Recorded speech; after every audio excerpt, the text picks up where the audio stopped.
ज्या देवाला चांबड्याच्या पादुका अर्पण केल्या जातात हा देव भगवान शंकराचा अवतार आहे आणि हा देव संपूर्ण गावाचा राखणदार म्हणून देखील ओळखला जातो।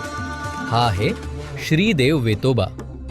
कोकणातील वेंगुर्ला तालुक्यातील आरवली गावात असणारे वेतोबाचे हे मंदिर खूप प्रसिद्ध आहे। वेतोबाचे हे मंदिर मूळतः वेताळाचे मंदिर आहे।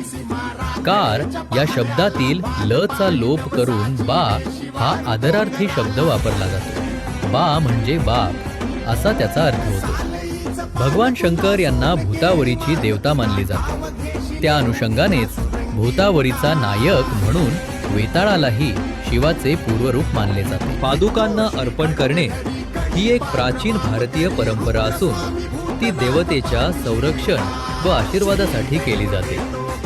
येथे वेतोबाला चांबड्याच्या पादुका अर्पण केल्या जातात, ज्यामुळे तो गावाच्या रक्षणासाठी फिरत असल्याचा विश्वास आहे।